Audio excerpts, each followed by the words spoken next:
থেকে আমরা ডেইরি টেকনোলজির একটা পার্ট আবিষ্কার করেছিলাম যে বাংলাদেশের ইনগ্রেডিয়েন্টে প্রসেস চিজ কিভাবে বানানো যায়। আপনারা দেখবেন স্যার, আমি আর ডিটেলসে যাচ্ছি না, যে আমাদের মার্কেটে বিভিন্ন ধরনের চিজ পাওয়া যায়, যেটা স্লাইস করে বার্গারের উপর দেওয়া হয়, এটা একটা প্রসেস চিজ। ট্রায়াঙ্গল শেপের যে চিজটা দেখা যায়, এবং ওই যে বার্গারের উপর চিজটা, আমাদের এই ঢাকা চিজ কিন্তু প্রসেস চিজ না, এটা থেকে আমরা প্রসেস চিজ বানাই আসলে। এই মোজারেলা চিজ যেটা বাজারে আমরা পাই, সেটা কিন্তু প্রসেস চিজ না, এটা রেনেট চিজ। কিন্তু রেনেট চিজ হলো সেই চিজ যেটা সরাসরি দুধ থেকে বানানো হয়। আর এই রেনেট চিজগুলোর 40% পোস্ট ম্যানুফ্যাকচারিং লস হয়, মার্কেট থেকে রিটার্ন যাচ্ছে, ওই চিজটাকে আসলে কনজিউমারদের ফেলে দিতে হয়। এই চিজটাকে ফ্রুটফুল এবং হাই ভ্যালু অ্যাডেড আরেকটা চিজে কনভার্ট করার টেকনোলজি আমরা প্রসেস চিজ মেকিং স্যার।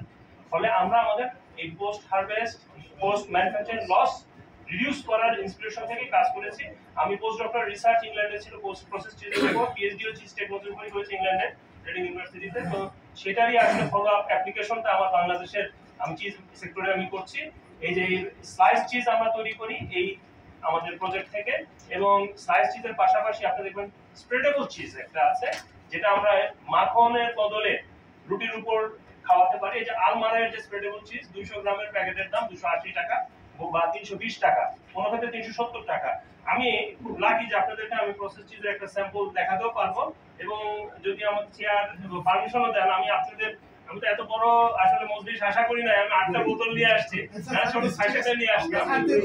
আপনারা দেখেন, এটা এখন রোজা না হলে আপনি খেয়ে দেখবেন, এর মধ্যে চিজি ফ্লেভার আছে। এটা গতকালকে তৈরি করা, এবং এটা তৈরি করেছি ছানা থেকে, এবং এটা ম্যানুফ্যাকচারিং কস্ট করেছে পার কেজিতে 380 টাকা মাত্র। এটা ফ্লেভারফুল, আপনারা যদি খেয়ে দেখেন ইফতারের সময়, আমি একটু স্যাম্পল দিব ইনশাআল্লাহ। তো এটা একটা ভালো ব্রেক থ্রুতে আছে, যেহেতু ব্রেক ইভেনটা আমাদের খুব লো। এখন আমাদের এই টেকনোলজিটাকে যারা চিজ মেকার, বাংলাদেশের 3টা মূল হাব আছে, ঠাকুরগাঁও, সিরাজগঞ্জ এবং সাতক্ষীরা। এটা সেন্ট খুব মাইল্ড হবে, কারণ এটা ফ্রেশ ছানা থেকে। আমরা এখনো এটা চিজি ফ্লেভার ডেভেলপ করি না, পারলে করতাম, কিন্তু আপনার ফ্লেভার দেখবেন যেটা হুবহু সেম। অস্ট্রেলিয়ার যে চিজটা খায় ওটা হচ্ছে রেনেট চিজ। ওই চিজটা যেগুলো নষ্ট হয়ে যাচ্ছে সেটাকে আমি প্রসেস চিজে কনভার্ট করছি। ওটা হাইলি সল্টি এবং খুবই বিটার, এবং এটা আনহাইজেনিক। কিন্তু এটা যখন আমি প্রসেস করবো, তখন এটাকে একটা হোমোজেনাইজ করে এটাকে আবার আমি হিট ট্রিট করি, ফলে এটা সেফ হয়ে যায় for human consumption. Shelf life বেড়ে যাচ্ছে 3 মাস থেকে 6 মাস পর্যন্ত। এর মধ্যে আমরা কোনো প্রিজারভেটিভ দেইনি। আপনাদেরকে যে স্যাম্পল দিব, এটা আসলে আমরা সোডিয়াম বেনজয়েড এবং potassium sorbate MRL level maintain করে দেওয়াটা, এটা কোডেক্স এলিমেন্টারিস অ্যাপ্রুভড স্যার। তো এই টেকনোলজিটাই আমরা আরো রিফাইন করে এখন মার্কেটে নিয়ে যাচ্ছি। আমরা চিজ মেকারদেরকে অর্গানাইজ করেছি, তাদেরকে আমাদের টার্গেটটাই হচ্ছে যে তাদেরকে এই, আমি অবজেক্টিভে চলে যাই স্যার, সরাসরি 32 জন স্যার, 32 জন স্যার।